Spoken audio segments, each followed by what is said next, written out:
It goes without saying that modern life has a lot to offer us in the way of better physical health, easier consumption, more rights, safety from violence, and a variety of other pleasures.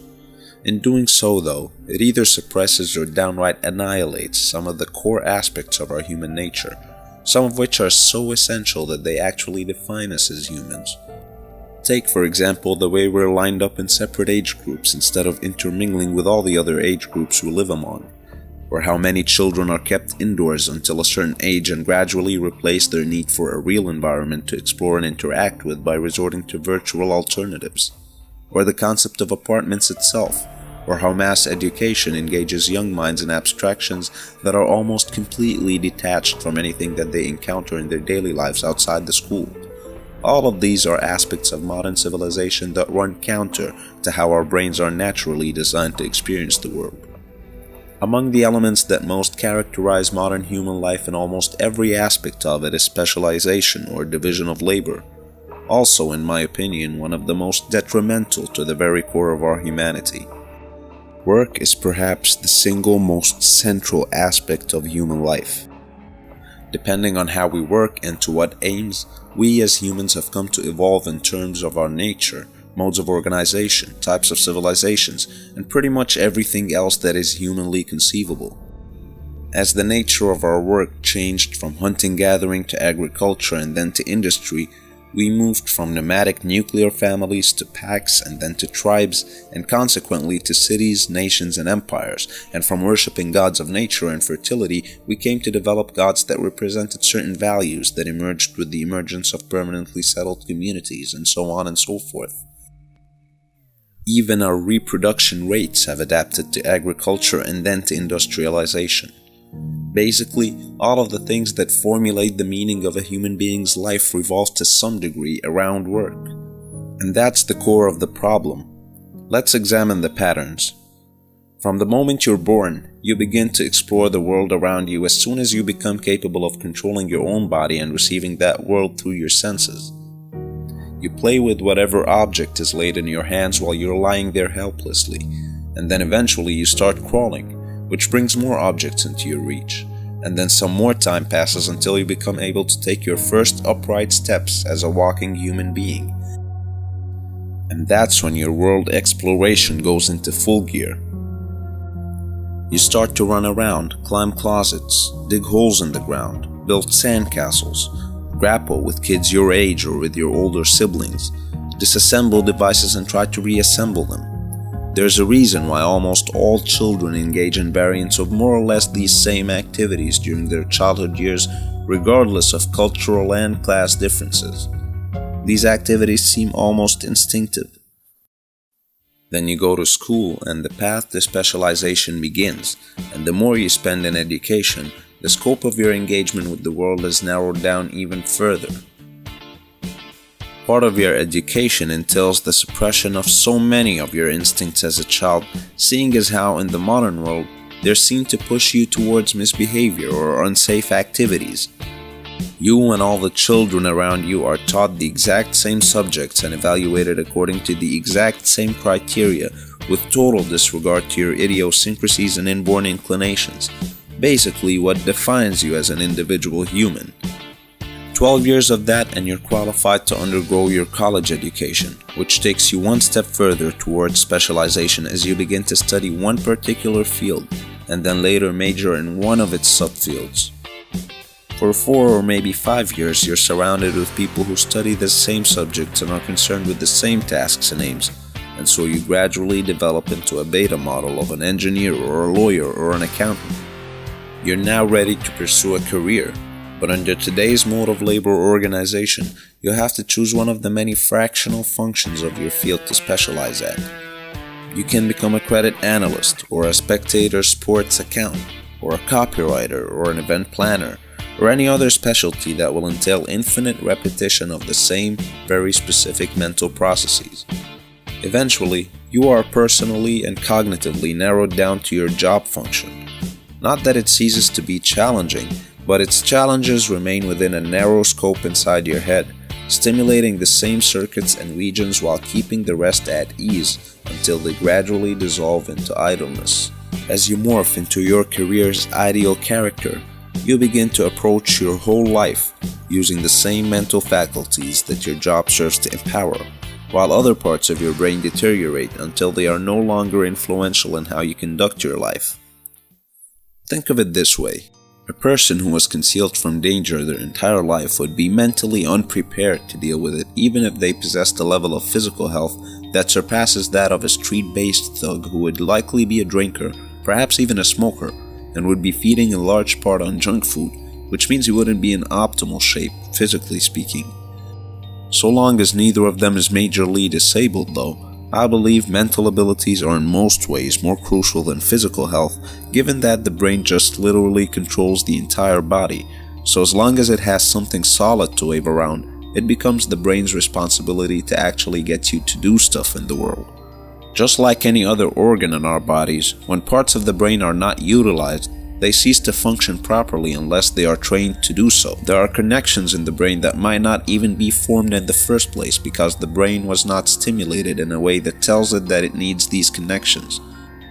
In that case I just mentioned, the brain's ability to respond to danger was almost eliminated due to that person's isolation from any real danger, while the thug had this brain network so strenuously active due to his being in a constant fight or flight mode that allows him to deal with that hostile environment he's been living in. The brain is not a unified organ so that using it for one function would make it generally active. The brain itself is actually a pretty specialized workplace. It's divided into circuits, and these circuits form compartments, and each group of compartments forms a region within the brain that is responsible for a certain set of functions or modes. And for each of these networks, you're stuck with one of two options: either use it or lose it. Specialization depends almost completely on the efficient use of the brain. Each employee or worker is given a specific area of specialty which they practice over and over, to the extent that the brain connections responsible for those tasks become so strong and well developed that the job almost becomes a second nature to them. That's what neuroscientists refer to as neuroplasticity, whereby the brain forms new neural pathways in order to facilitate newly acquired skills, and as these pathways grow stronger, we eventually become able to perform these skills without much mental effort. Unlike other unconscious beings, however, we humans do not merely perform mechanical tasks devoid of any cognitive experience. Through work, we put together the bits and pieces of our environment, and just like we use work to produce goods and services, our production of these goods and services through labor ends up producing us, because in doing so we are empowering certain mental functions through practice and weakening others by abandoning their use. The same brain functions that we use while we're working are included in the process of formulating a model of the world in our heads, and in turn, a meaning for life. As we narrow down the scope of our production on the individual level, we narrow down the ways in which our brains can function, and in turn, we narrow down our cognitive experience of this world. Ironically, Adam Smith, the very champion of labor division himself, agreed with what I'm proposing here, and he said this in the same book where he defended the division of labor. The line of reasoning here is simple and pretty valid. Under a system of labor division, each employee is responsible for a very narrow task within the company's vast network. That narrow task can be executed using a just as narrow skill set, and in performing that task, the employee remains almost totally in the dark about the bigger picture of what they're helping this company produce. You wake up every day to go to work so you can utilize the same skills over and over and over, a process that with time descends into tedium, becomes mentally unchallenging, and thus completely unsatisfying to the human brain, which, as it turns out, thrives on such challenges. Our brains were not wired for such a tame existence. Our ancestors from whom we inherited these brains were always out and about, experiencing new landscapes, experimenting with new tools, and confronting new beasts. It is through work that humans were able to conquer their environments, and only by means of that conquest did civilization emerge. By specializing work, each man and woman became only familiar with a sliver of that environment, and therefore sort of incapable of fathoming their true connection and relationship with their environment as a whole, something which is bound to compromise the very idea of civilization. With the advancements in technology, we have yet another problem on our hands. In addition to specialization at work, We're literally sacrificing our day-to-day mental functions by outsourcing them to computers, from navigation to price comparisons to even picking out items to purchase. That means that next to this extremely limited use of our mental functions that occurs at work, most of us are simply not using their brains for much. From creatures that used to engage in tool making, hunting, navigation, and countless other functions, we're moving towards ever-narrowing scopes of both thought and movement. On the other hand, machines are currently operating at the narrow or weak AI level, which means that each of them performs a very specific function or set of functions, and the fear is that they would one day reach a state of general intelligence and become capable of dominating us. Whether these fears are valid or possible to materialize can't be known for sure at the moment, but machines are certainly getting closer, while we humans are moving in the exact opposite direction, from creatures with general intelligence to ones with narrow intelligence. If there's any fear of AI dominance, the division of labor is simply bringing us closer to it. And even if machines were never capable of acquiring human-level consciousness, we're the ones who are actually descending to machine-level intelligence. And if we're so confident that they can never match our human consciousness, when it comes to the performance of narrow functions, we can't even dream of matching them. I'm not saying that we should engage in all our primitive ancestors' activities to stop that from happening. We're actually well off losing some of them. I'm also not suggesting the return to a more archaic mode of production that would diminish our efficiency. We actually need every bit of productivity that we can get. But just like we use workouts as a way to stimulate the muscles that are no longer put to use in our modern environment, we'll need to develop hobbies to resuscitate the mental faculties that are under a threat of dying out. We came to our current form as human beings because that's what we needed in order to survive and subsist, and so our daily work and the preservation of our human capabilities went hand in hand in the environment that they were designed for. Today we're dealing with a wholly new environment that bears little to no resemblance to the environments where our early human ancestors lived.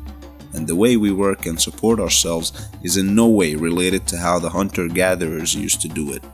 And so our daily work and the preservation of our capabilities, and with them our humanity, are no longer intertwined. I'm just saying that we need to develop other more modern activities to not let the parts of our brains previously occupied by these primitive ones go unused. Utopianism is an awfully flawed approach to the reformation of humanity. But that version of realism that takes anything that is real as necessary and unavoidable, at least in this case, amounts to nihilism. Literally, it's a complete elimination of any meaning for human life, or even worse, it threatens the destruction of the mental faculties that actually differentiate a human life and allow us to formulate a meaning for it in the first place. Because although the primary purpose of these mental functions was enabling us to survive in our environments, we happen to use the same functions in other more profound aspects of human life, like philosophy, religion, and art, all of which are fundamental to what makes us human. There's this saying among evolutionary psychologists that goes, you can take the person out of the Stone Age, not the Stone Age out of the person. What I take this saying to mean is that the Stone Age is so deeply ingrained in the person, and so essential to human nature, given that it was the age for which the modern human was originally designed to be fit, that you either preserve the remnants of the Stone Age in the human mind, or you will risk losing what we know as the human mind altogether, something we already are witnessing the first steps of. Animals' skills and faculties are preserved by nature, thanks to their being instinctual. As far as we know, a bee does not have to think in the human sense that it's time to collect some pollen now. It just does it. It can't control that action, nor stop it from happening. Again, that's as far as we know about how bees function. On the other hand, we think of ourselves as creatures that possess free will. But just like free will is this blessing that we humans pride ourselves with, it also places on us a burden of preserving our own mental faculties through deliberate practices, and to not let them die out due to misuse, or even worse, complete idleness. And you know what? We become weaker as a species. We do.